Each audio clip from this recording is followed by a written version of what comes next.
Hello, everyone, and a warm welcome to CGAP's discussion on Small Shops, Big Dreams. My name is Swati Soni, and I work on CGAP's program on micro and small enterprise finance.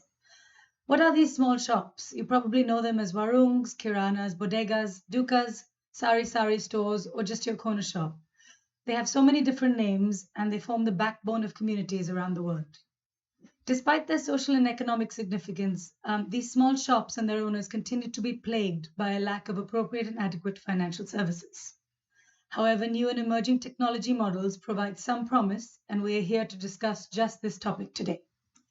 Over the course of the next hour, we will have informal chats with several providers from Asia and Sub Saharan Africa that have developed and are implementing innovative models to reach these very small shops. We will also speak with inclusive finance investors that share CGAP's goal of building fair and equitable financial systems. But first, let me introduce you to my colleagues, Alexander Sotiriou and David Cruyff. Alexander leads the micro and small enterprise practice at CGAP, and David and I work closely with him on delivering this program. Over to you, David. Thank you, Swati, and welcome everybody. Let's dive into it immediately. Alexander, CGAP has published extensively on emerging business models in the inclusive fintech space. In particular, CGAP is doing a deep dive into models focused on the digitization of the fast-moving consumer good, or the FMCG supply chain, and the embedded financial products that are layered on. Of all the models that CGAP has looked at, why does CGAP find this one in particular so interesting?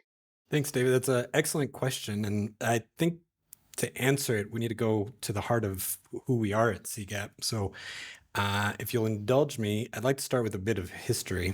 CGAP's mission is, and it's always been, to work at the frontier of inclusive finance and to study and catalyze innovations and financial solutions that have the potential to improve the lives of people living in poverty. Now, when CGAP was founded back in 1995, the focus at the time, the innovation that CGAP was working on studying and catalyzing, is what we might call the first generation of microfinance. That work on that first generation of microfinance was grounded in the fact that microenterprises play a pivotal role in supporting the livelihoods of people living in poverty and in the growth and resilience of economies. We know that there are over 500 million MSEs in emerging and developing economies, and these account for nearly all enterprises and nearly all jobs available to low-income workers. And as anyone who's listening to this webinar probably already knows, that first generation of microfinance companies scaled to reach probably something on the order of $250 million borrowers globally, with something on the order of $100 billion lending portfolio in total. But despite that growth, we still haven't come close to addressing the overall finance gap among microenterprises. And we're starting to see the limits of what traditional microfinance can accomplish in terms of the customers they can reach and the types of solutions they could provide. So at the same time, there's this wave of digital transformation that's sweeping over the entire financial sector. And the microfinance sector is no exception. Technological progress is enabling a new generation of business models with the potential to dramatically advance the frontier of inclusive finance. And this is where we're getting closer to the answer of your question. Back in 2022, CGAP launched an investigation to identify categories of business models that have the potential to provide excluded and underserved micro and small enterprises with the responsible credit that they need to grow their businesses and to maintain the resilience of their businesses. This research culminated in a publication you can find on CGAP's website. And through that research, we became particularly interested in what we might call B2B e-commerce business models serving micro retailers with embedded finance. Now, I realize that what I just said probably sounds like a jargon and buzzword salad, so let me try to break it down and explain just a little bit more. Swati already discussed that micro retailers are at the heart of this story, the mom and pop shops, kiranas, dukas. There's a recent BCG report that said that on the African continent, something in the range of 2.5 million convenience stores are operating, and these account for something like 70% of sales of FMCG companies. So these are the likes of Unilever, Nestle, Coca-Cola, and many others. So those are the micro retailers, and our efforts here are ultimately aimed at improving the resilience and growth of those businesses. Now, to layer on another term, B2B e-commerce companies, which serve those micro retailers, we've seen the emergence of e-commerce companies around the world who provide those corner stores with the inventory they need through some combination of an app, a call center, in-person sales. You can think of it a little bit like an Amazon.com business that serves these corner shops for the most part. And then the last bit of jargon here, embedded finance. At CGAP, we've adopted a simple definition, which is the seamless combination of a financial and a non-financial service. So in this case, the non-financial service is the sale of the physical good. That's the inventory that the corner shops need to sell to their customers. And what we're seeing is that these B2B e-commerce companies are layering on financial services to those micro retailers, hence embedded finance. So hopefully that clears up the jargon a little bit. And there are many reasons why we think this new class of business is worth paying attention to, particularly from a financial inclusion perspective. They have rich data on their customers, which can act as a proxy for cash flows, and that can help mitigate some of the information asymmetries that have been a big barrier to lenders who want to underwrite loans to these micro retailers. They also have relationships with their customers, and that lowers the customer acquisition costs and the ongoing operating expenses from the perspective of a financial service provider. And they provide both the financial and non-financial service, which we think creates potentially an alignment of interests between the e-commerce company and the micro retailer. So the B2B e-commerce company is interested in selling physical inventory. In this sense, when they sell more products, it's a win-win for both parties. And we think that this can create an incentive to help ensure that the financial products they provide are really customer-centric with potentially lower fees, more tailored products, et cetera. So having observed the emergence of these businesses and their potential to advance financial inclusion, we're now in the process of studying them more deeply, and I'm excited to hear what our guests on this webinar today will share about their direct experiences with this emerging phenomenon. Thank you, Alexander. That was a very insightful answer. Moving on, I'd like to continue now with the practitioners. We'll start with those based from Indonesia and also in the Philippines with Fairbank and Friends. After this interesting introduction to CGAP's webinar Small Shops, Big Dreams, we will continue to look at the transformative potential of digital value change with embedded financial services. To do so, we will first go all the way to Indonesia and even further afield, as I have the honor to have both Fairbank and Friends represented on the panel today. It's a pleasure to introduce Kylie Talpert, who is Chief Business Officer at Friends. Friends, a global asset-light B2B commerce platform with a unique model for reaching and serving the last mile micro retailers in emerging markets, currently in Indonesia, Philippines, and Vietnam. We are further honored with the presence of Mir Haq, founder and CEO of Fairbank, a fintech which hosts a working capital loans and payments platform for small and medium retailers in Indonesia. So, welcome, Kylie and Mir. I'm excited to have you both on the same panel. Both your respective companies have made quite some noise, already shown success, and share the same goal, to increase the sales of micro and small retailers, thereby increasing their resilience and their ability to grow. Now, at this table, we would like to understand how you've been able to do so. So let's get right to it. I will have the first question with Mir. Mir, what do you find so special about Warungs that led you to establish a company dedicated to providing them with a seamless and affordable working capital product? Thank you, David. Well, the Warungs right now in Indonesia represent a big chunk of their economy. In fact, 65% of the GDP goes through small businesses, but they have no access to working capital. They have a very good business in terms of profit margin, and they do a tremendous service to the neighborhood in terms of providing goods. But only obstacle for them to grow is lack of access to credit, partly because in Indonesia banking system, it requires collateral, right? So there is a very few unsecured loan. And more importantly, vast majority are unbanked and they have a very thin file. So that's where I saw an opportunity. If we partner up with the large FMCG brands, they have the data of these warungs in terms of how much they have been buying from them, and we see an opportunity to unlock credit to millions of merchants through this business model.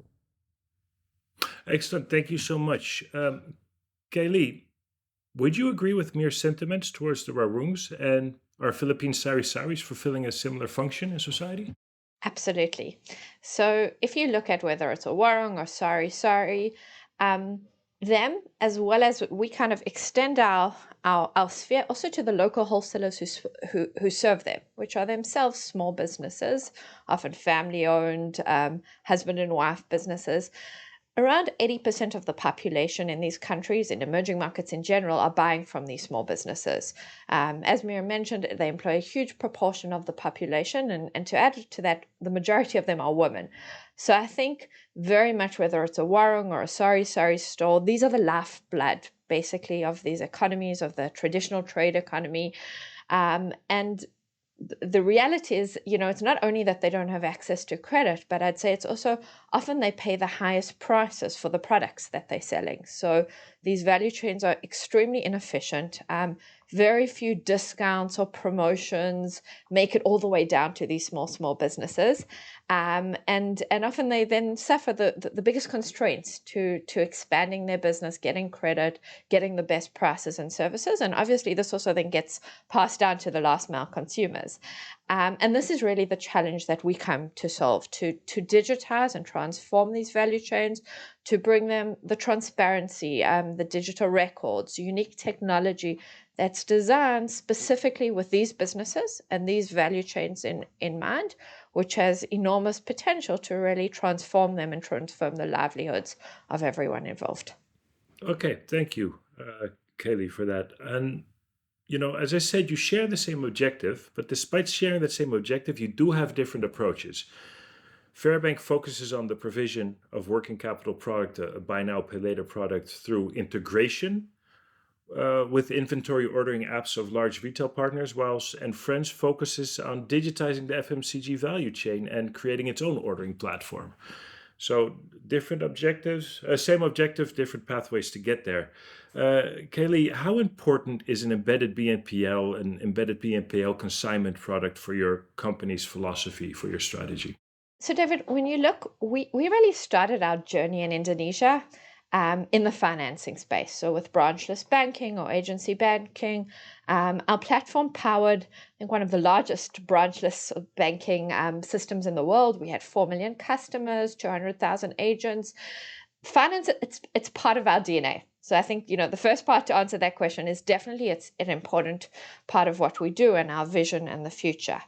However, that said, I think something that we learned through this process and also seeing many others try and also fail in this space is that you need that kind of underlying consumer goods transactions ecosystem to kind of create the impetus for credit, to give us the data on which using that data we can build credit scorings and lend on it, and ultimately reduce the risk of lending to these small businesses. So I think, as you say, what our approach is to start and at our core focus on the FMCG, the consumer goods value chains. There's a lot of work that needs to be done there in terms of digitizing those and transforming and bringing them modern business tools. And in the process, we get an enormous amount of data from these transactions that enables us to reduce the risk of lending to these small businesses. And it really adds sustainability to our model because we're also generating revenues from these FMCG value chains. But one additional thing I'd add to that is it also enables us to create the relationship with these small businesses. So our model is we very much believe in the human touch approach. So we run a network of what we call commerce managers, which are effectively our salespeople. And they go and they serve these small warungs or sari stores. And that also enables us to build trust, to better understand the market, and make sure that when we then bring the next layer, which is the financing and the embedded trade finance, that's really based on an understanding of the needs of the market, data on the market, and a relationship with these small businesses, so that the financing tools we bring are really appropriate, relevant, responsible, and built for the needs that we've seen within the market. Okay, thank you for that, Kylie. Mir, over to you. With Fairbank, you rely on your partners' ordering and distribution platforms. Does this in any way limit the extent to how rural you can go, or the size of warungs that you can reach? That does to some extent. So the large brand only sell to, you know, larger and mid-sized warung. If you are a very small warung, they don't qualify for direct distribution, right? Through their distributor, they buy from the wholesaler. The issue is wholesalers have no system for us to integrate with, right? So that's not something we're focusing on. There are other players like Friends and many others that are focusing on that, and we think that's a worthwhile goal to digitize it. For us, we recognize there is a big market out there that is already digitized by these FMC brands, and they badly need credit where we can give them immediate credit. That being said, if the small warungs that are buying from wholesaler get digitized through players like Enfront and they need credit, we would be happy to provide. Okay, so interesting. So actually, same objectives, and you can also complement each other in your approach in that sense. That's very interesting insight to know. Moving forward, you claim to offer superior solutions, both of you, both in Friends and Fairbank. You claim to offer superior solutions using technology on the one hand, but also the deployment of a sales force or an acquisition force to get warungs on your platform, which is great. But let's have a little look at the numbers. Mir, let's stick to you. How many warungs use your platform on a weekly basis, and has this allowed your company to break even already? Yeah, we are currently financing 110,000 warungs on a weekly basis as of now, right? They're active. We are about to be profitable, hopefully this month, if not by November, because our business model leverage the existing infrastructure of the brand, so we don't get involved into digitization, collection, and so forth. We are a very small team financing 110,000 warungs that are in every major island, even though we have very few people in Jakarta sitting there, because all is driven by embedded technology that are already embedded into the existing supply chain ecosystem. Okay, interesting. Thank you. So a nationwide presence already. Kaylee, I'm not sure exactly how many numbers you boast at the moment. Perhaps a little less than that, perhaps not, I'm not sure, but you are in 3 countries already. Perhaps elaborate a bit on that, and what are for you the obstacles for scaling? We're proud to say we have 150,000 active users on our platform. And I say active because I know, there's a lot of other players in this e-commerce space saying huge numbers. And then when you dig a little deeper and see how many of those are actually active and loyal and repeat users, that number often goes down. But we're very proud of our traction, of our retention, and that these outlets, once we've acquired them, they keep buying with us. And I think that's what makes for very much a sustainable model. We know that we're giving them value, and obviously we continuing to grow. I think when you ask about kind of challenges to scaling, I think it's a very interesting question because we're seeing a lot of changes in the current environment. I think when we started in the space, in the e-commerce space, I should speak more of, there were a lot of players kind of coming into the space, building warehouses, buying delivery fleets, huge investments into the space. And I think when you look at the last year, that's really starting to change. And that really comes to your question, David, of scaling, it's just not sustainable. These new players are effectively just new, maybe tech-enabled middlemen in that they're buying and selling inventory. There's huge capex expenditure. And I think what we've seen in the last year, where there's been a lot of consolidation and a lot of these other players exiting the market, is that it's not sustainable. And I think that's where we're really proud of our model, in that it's asset light, and instead of us going and building warehouses or buying inventory or delivery fleets, we don't make those investments. Instead, we partner with the local players. So when we identified the local wholesalers, they're there. They've been doing business in these markets for the last 50, 100 years. They're not technical. They're quite conservative. And instead of us investing, we were able to adopt a very much an asset light approach where we partner with these local wholesalers. We help them to grow.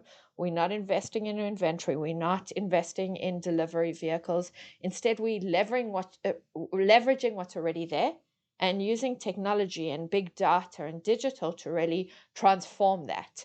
And I think that's key to your question on scaling. It enables us to scale and really having a robust business model where, again, the FMCG players, we work with Coca-Cola, with Garuda Food, with Wings, among others. That's also where we're getting our revenue from. Wrapping up with the last question, Mir, um, where do you see Fairbank in 5 years? I mean, think of scale, product diversity maybe, or coverage, Indonesia, maybe further afield. What's the ambition? So we started with Unilever. That was our first partner. Now we have all the largest brand in FMCG. We are in multiple vertical, including smartphone with Xiaomi, Samsung, over-the-counter pharma. So our goal right now is to leverage the existing partnership with these multinational brands because they're in every country, right? We already have approval to enter Vietnam and Philippines with one of our partner, test out the market at least, right? So the way I look at it is we are not in the business of creating a new ecosystem. Ecosystem already exists. They are fully digitized by the big brands. And where we really add value is we grow their sales using big data because these brands have enormous amount of historical data of these warungs, how much they have been buying, their wallet share data. And what we are creating right now is called digital financial identity of the warungs, which essentially means we have their KYC data from the brand and we have the wallet share data, meaning how much they're buying from Unilever, how much they're buying from Nestle, Coca-Cola, Danone. And when you add KYC plus the wallet share data, you're essentially creating a credit score, a credit profile of these warungs, right? You know now who they are, and these are transaction verified KYC. If a warung has been buying from Unilever for 6-7 years, that is a stronger KYC than somebody self-reporting their KYC, right? So KYC plus the wallet share data, you can extrapolate their overall economics of their business because each brand has a certain margin of their product, right? You can extrapolate their profitability, working capital need. So we are in a path to unlock a massive market that is untapped, underserved, because these merchants are, they're a small ticket size. It's not worthwhile for bank to approach them, that's why we think we are very bullish on this model because we are not reinventing the wheel. It already exists. We are just leveraging the existing infrastructure, using big data, growing the brand sales. Case in point, we grew Unilever sales by 35%, right? Which for FMCG is a big deal. Typically, sales growth of FMCG correspond to the GDP growth, single digit, right? So that's where we think that we have the opportunity right now to grow warung sales and expand multiple vertical and eventually regionally.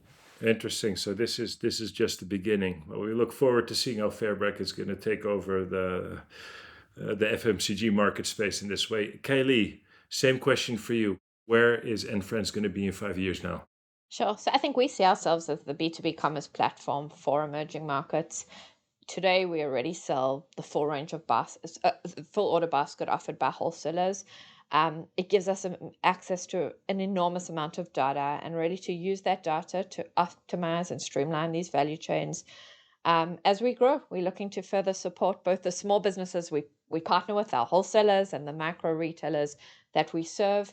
And really, as we bring more and more FMCG partners to enable them to benefit more, to bring them more promotions, loyalty, financing solutions that support their needs and really allows them to increase their income levels, their resilience, and overall prosperity. Excellent. Thank you so much. Also, big plans for a big future. Mir, Kaylee, thank you so much for joining this panel. I'm really excited to see how your companies will prosper in the future. And thank you again. Thank you. Thanks, David, for the opportunity. Hello, everyone, and welcome to the second piece of CGAP segment today. I'm really delighted to welcome our speakers that are joining us from Sub-Saharan Africa. So we'll be moving our geographical focus a little bit from Asia to Africa. We have with us two wonderful ladies. We have Fatma Nasujo, who is the Global Head of Corporate Operations at Wasoko, a Kenyan fintech that is focused on revolutionizing access to essential goods and services by linking small shops to digital economies. We also have with us Evelyn Wangari. She is the Director of Financial Services at Copia Global, a B2C e-commerce platform focused on the rapidly growing middle and low-income African consumer market. She focuses on the digital financial services strategy for Copia. Welcome, Evelyn and Fatma. We're really delighted to have you here. Thank you, Swati. So let's kick off. As we know, a significant amount of investments have gone to the inclusive fintech sector in sub-Saharan Africa, but particularly in Kenya, and especially to fintechs like yourselves that are focused on linking micro retailers to the FMCG value chain.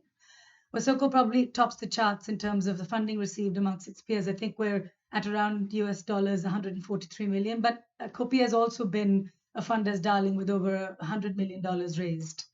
Funding is not as easy to come by now, as we know, and the market has gotten a lot more crowded. So, Fatma, can you talk to us a bit about how Wasoko has been able to secure such large amounts of funding? What is it that you do that sets you apart from the pack? Good question, Swati.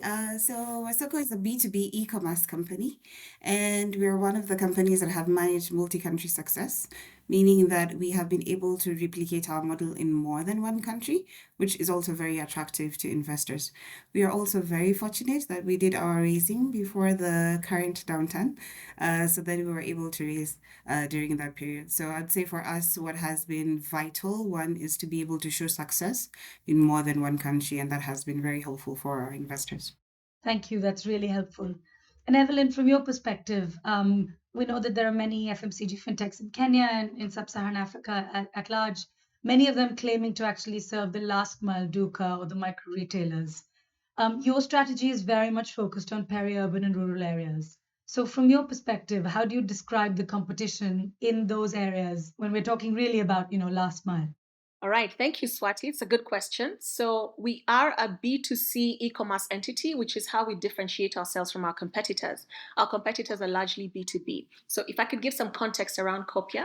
So being a B2C e-commerce business, we focus on serving mass market Africa, which is largely rural in nature. We also pride ourselves in being the one entity that's been able to successfully penetrate and consistently serve this customer segment.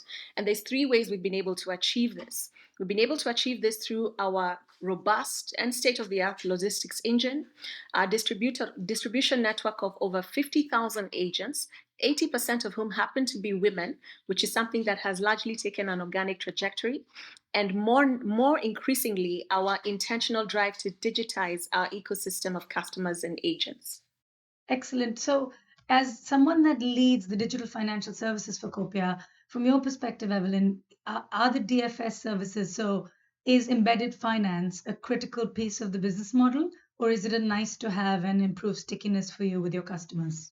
That's a good question, Swati. I'd say it's actually more than critical. It's even integrated into our e-commerce business. So our financial services have been built on the bedrock of payments for retail purchases, and as a result, this has birthed solutions that are born out of very clear customer needs. And the reason we've been able to achieve this is because we're very intentional in deeply understanding who our customers are. And we're consistently demanding of ourselves and the partners that we collaborate with to keep following that same ethos. And Fatma, I saw you nodding earlier on. Would you also agree that from your perspective, it's a critical piece of the business rather than a sort of a nice to have value added service?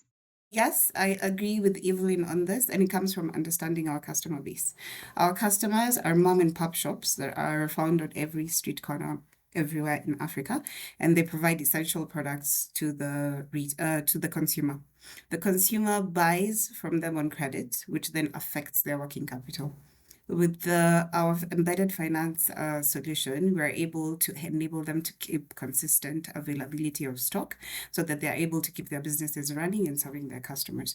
So embedded finance, yes, provides stickiness, but it enables our customer to succeed. And when they succeed, we succeed. What we recognize at Copia is that financial services, in essence, fuel our e-commerce engine. And so we've never shied away from testing products, and not just testing, but testing, iterating, growing to a point of scale where we now have a product features roadmap that's going to be enabled by strategic partnerships to then be able to drive that much needed sustainable scale. One of the programs I can speak to that actually even talks to how we've not only solved what is typically an e-commerce problem for the customer, but it's also driven financial inclusion, is our Save Now, Buy Later solution. And this, as I've mentioned earlier, is born out of a very clear customer need where customers have a desire to purchase high value items without really funding for it. But with this particular solution, what we've done is created an opportunity for them to save towards aspirational products that they can then acquire once they've finished making payments for. And that's, in a sense, then drives for inclusion, both being able to enable access from the e-commerce front and facilitating slow payments from the payment side. Excellent. Thank you both. It's clear to see that there is this is a very critical piece of your business, but also that there is a heavy social impact angle involved in this as well. So thank you for that. Just moving on a little bit. So both Wasoko and Copia were founded in the same year. Both have had multiple investment rounds. Both have showed great development impact. But also your models are both relatively asset heavy, both CapEx and OpEx. How sustainable are these operations? So Evelyn, have you ever felt pressure from your investors to accelerate your path to break even? And if yes, how's that affected your strategy? Thank you, Swati. I think I can't belabor the point further. It's a well-known fact that there have been shifts in the investor environment with an increasing push for profitability. At Copia, we've been privileged to have investors that have been proud of the milestones we've achieved, most notably being able to penetrate a market and consistently serve it in a way no one else has. So what we've enjoyed is the benefit of having their consistent support of our strategies and a continuous collaboration with investors in mining opportunities that help us achieve desired results. So there is a focus towards getting towards break-even and profitability, but what we are experiencing more and more of is support and collaboration with our own existing investors. That's excellent. I think that's definitely one of our hypotheses that for these businesses to work, you need patient capital, you need investors that understand this is a long-term game. Fatima, we understand from obviously reading news reports, etc., that one of your competitors in the Kenyan market is facing financial trouble. How has this affected your own strategy? Is it an opportunity for you to expand? Is it causing, some stresses? And how is the market and how have your investors reacted to this news? So the current environment is concerning for both investors and founders. It's a tough time for tech companies in Africa and not just within the industry. So I imagine everyone is doing what we are doing, which is focusing internally to drive strategies that will assist us to weather this period as best as possible. We are hoping for the best, but then what it means is that there's a bigger push towards profitability. And like Evelyn said, ourselves, our investors, we're all looking at how do we grow sustainably? How do we get to profitability while still serving the customer need? Because then you can't not serve the customer because we're chasing profitability. So it's a fine balance. So that's what I think we are doing and also other companies are doing because we need to weather this situation. Sorry to put you on the spot there, but I appreciate your candid response. So for both of you now, maybe Fatima, you go first. Where do you see Wasoko in 5 years? Think of scale, product, diversity, coverage, national, international, regional, whatever you think your aspirations are. Ambitiously speaking, we're going to be profitable. And with our profits, we're going to continue to expand and truly be a Pan-African company. So how much more of Africa do we want to cover? And then how much coverage in the countries that we're already in?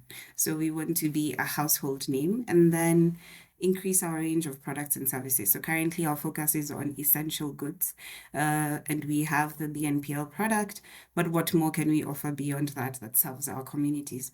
So in terms of more products, in terms of more financial services, and then using our merchant network to bring more inclusivity to the communities that we serve.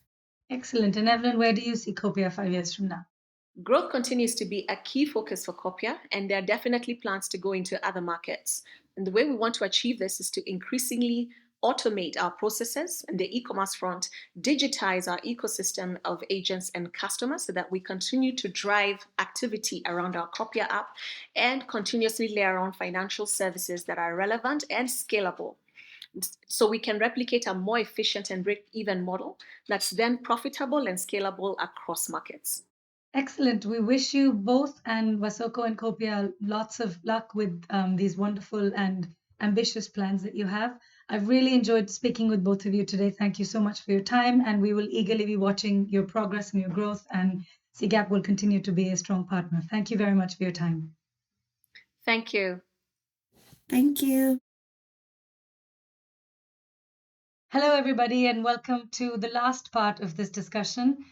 We have two excellent speakers with us here today, and we're really excited to have this conversation. I'd like to introduce you to our speakers. We have Stella Klemperer from Flourish Ventures. Stella is the Director for Strategy and Insights at Flourish.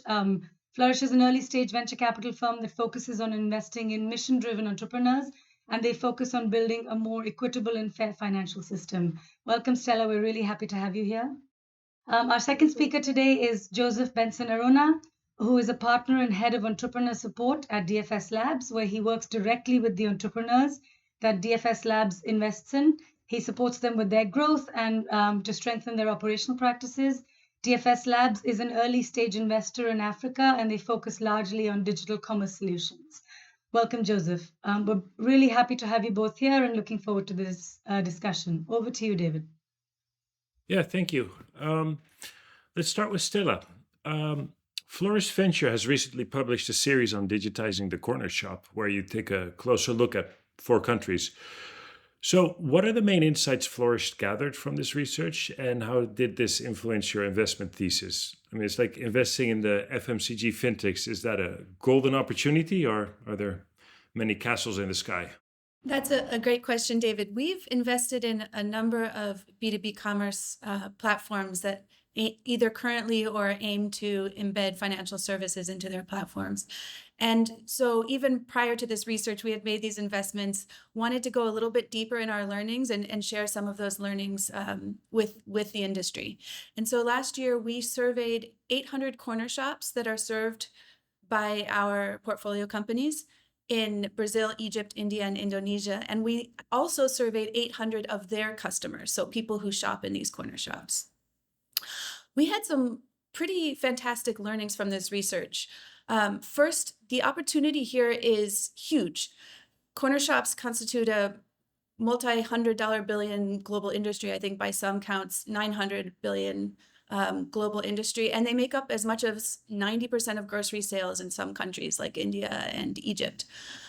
And the corner shop is really the focal point of local communities, so it's a powerful tool. We also found that we believe corner shops are here to stay across all 4 of the countries where we surveyed consumers. Almost all of them said they would plan to do at least as much shopping going forward in their local stores, and 30% said they plan to buy even more. So we really feel like this corner shop as a small business is here to stay. And we also found that shopkeepers are facing real challenges, and as a result are turning toward digital platforms more and more. So your second point of your question, David, was, is this a real investable opportunity? And I think from the corner shop perspective, we see a real market. The question becomes, is this a viable business model? And what we found from our own portfolio is that the key is really getting the unit economics right in the core platform, and then layering in finance on top of that as a way to diversify your offerings, reduce churn, improve customer stickiness. And we also see a large increase in throughput when you have products like short-term credit or insurance to kind of help shopkeepers grow and be successful. Thank you for that interesting answer. So it's really about getting the unit economics right and layering on services. Joseph, you guys also have invested, DFS Labs has invested in FMCG fintechs. How do you pick the winners? Thanks, thanks, David. That's that's an interesting question. I wish I knew the answers. But it's important to note that so at DFS Lab we have like a driven approach to investing in this sector. And similar to Flourish, many of the companies, kind of started out just being providers to those small mom and pop shops, and now they're looking to layer in fintech. Um, but in the context of we think there's a large opportunity here, because of how pivotal it is for the economies, like for most countries in Africa, and we continue to think like there's an opportunity that persists, but we think in the face of the current funding environment, there kind of has to be like a more nuanced approach to picking the companies we invest in. We think that even though you have like a lot of cost savings coming for many of the shopkeepers, from this, um, a lot of that might not have fully materialized because you have to like do it at scale, right? And there's still like some work to get to that point where many of these FMCG startups are investing in gets like the supplier leverage they need to like drive down prices a lot more. But we've already seen many of our companies and many of the companies in this space start to add like value-added services that they're providing to both the merchants and the consumers. It's still early, but we think like there's like a lot of space for exploration there. So we don't know how to pick the winners, but we know like there's a lot of opportunity there. It's just going to take some time to materialize. Yeah, so perhaps you also need to help them become the winners once you invest with hands-on approach. Swati, Exactly. over to you. Thanks, guys. So, Joseph, just to pick up on something Stella said, and building on what you just talked about, we've seen impressive numbers. So, David and I are doing some research on this ourselves, and we've been out talking to a lot of providers. There's some impressive numbers on the number of merchants onboarded, and success that these fintech platforms are having. But many of them are still struggling to break even. Given what Stella was talking about in terms of the unit economics, how do we explain this? How do we break this down? So, well, if we look at some of the what do you call it? If you look at some of this offerings they're providing, right? It's like we said, it's a bit difficult to reach. You need to reach like a significant scale, right, to get the kind of returns that you would expect to get. Some of them are transitioning to providing some kind of credits through their platform, and we think there's an opportunity there. But at the same time, you kind of go from having to transition from like the social type of social reputation based underwriting to like formal financial underwriting, and that's like a long process, right? So we think like yes, they have these impressive numbers. First, they're constrained with like very slim margins and stuff, and getting goods from suppliers and things like that. But on the finance side, there's opportunity there. It's just that lots of things have to change, and that's going to take a bit of time. So in our opinion, we think there just has to be like some more patience over time. But we've seen like you said, the numbers are good. There's a lot of people coming on board, and they just need to get on like to a certain kind of scale, if I can put it that way. I'd love to, Joseph, pick up on that point, because I think both this idea around scale and around the embedded finance are two important points. I mentioned earlier, you need to get the core unit economics right in your core platform. That we believe as investors in these models that we are really making sure that we're covering that each order that merchants place we're able to cover all of the variable cost, because that's really where we're seeing the biggest bleed when you're trying to get to positive, to get to profitability. And so once you get the unit economics positive on those core B2B commerce component, then there are massive operating leverages, Joseph, as you pointed out, and you can really do that well. But in our portfolio, this has been a trade-off between growth and getting to that positive unit economics. So we've, in some ways, held back on that scale until we get there. And we're pleased to say that most of our portfolio in this space is contribution margin positive now. Thanks, Stella. That's really helpful add-on. So Joseph mentioned something which is very interesting, and it's actually what we've heard from a lot of the providers we're talking to around, the concept of patient capital. But I guess the question I have for you is how patient is too patient? Where do you stop? Where do you say that the pain threshold has just gotten too much and we can't keep throwing good money after bad? As an investor, where is that point where you say, no, we can't continue to invest in this anymore? Yeah, Swati, I agree. We are absolutely we're absolutely disciplined in our investment decisions, both in initial investment and then in continuing to support companies down the road. But we take a long-term view as an investor, and we're able to do that because we have a patient source of capital. And so as long as we believe in the future of the company and the team and the mission, we're there for the long haul. That's helpful. Joseph, would you agree? Oh yeah, I totally agree. So we come in, much earlier than Flourish is likely to come in, and so we have no choice but to be patient. Because you're really coming at the early stages when lots of things have not materialized. There's an opportunity there, but like it's going to take a lot of hard work.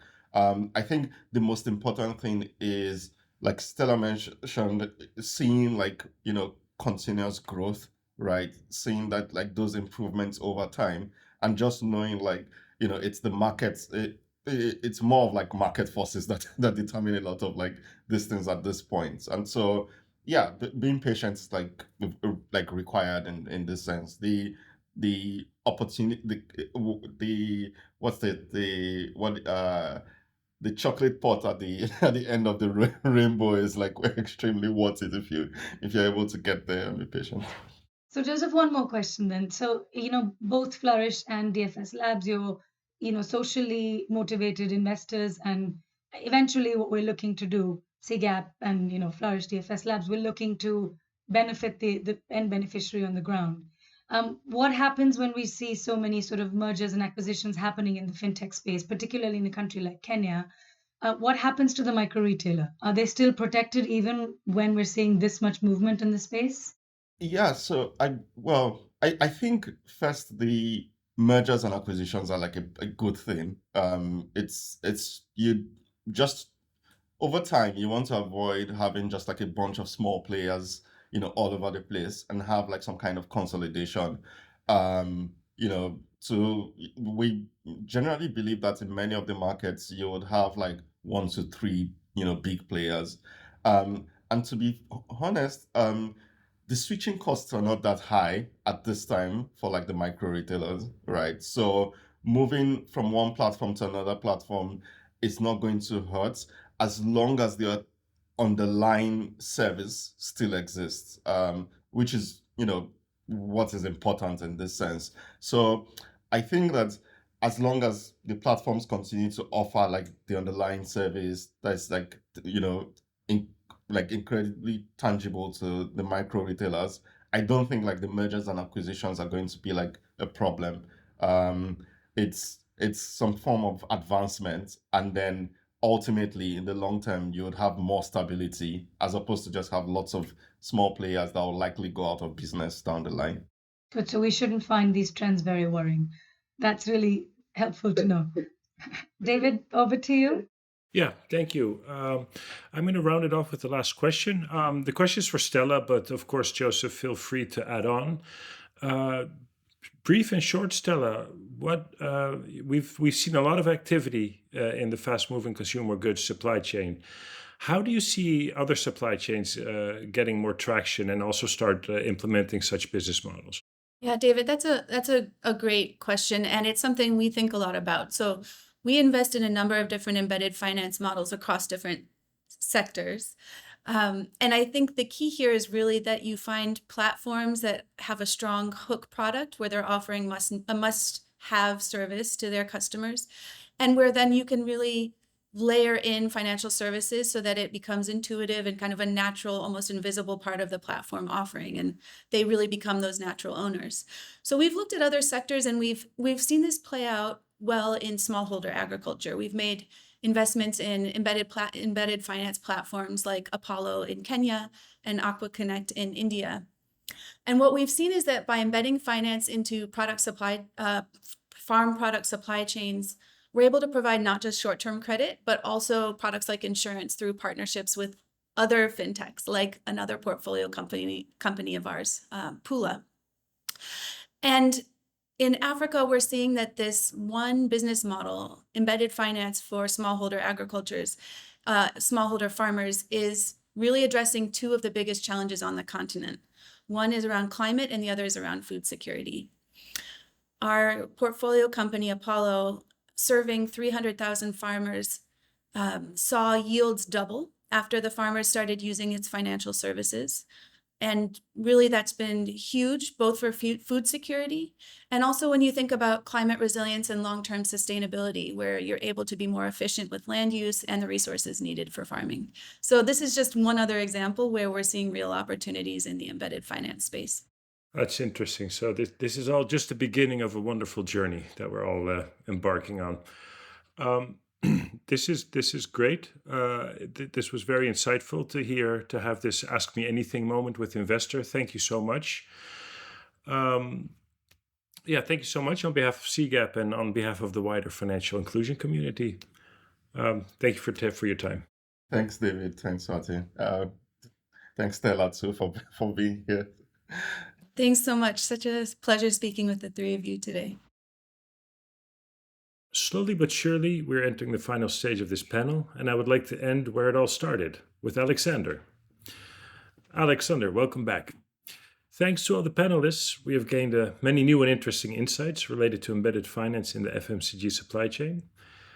After hearing from 4 fintechs across 2 continents and 2 angel investors that have a very hands-on approach for their early-stage portfolio companies, has this influenced your thoughts on the potential of this particular business model?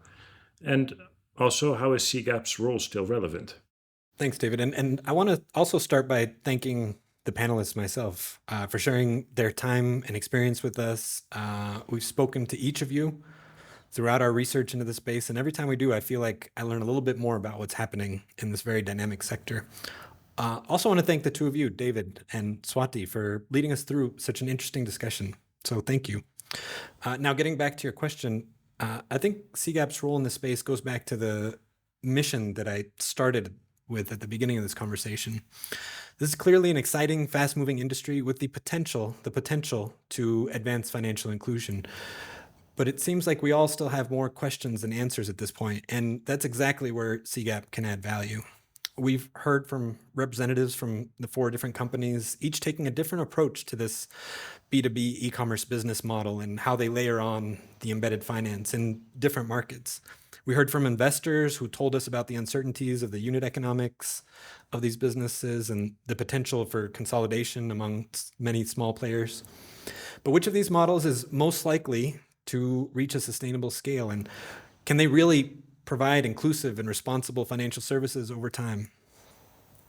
As an independent think tank housed at the World Bank, I would suggest that CGAP is well positioned to address these questions.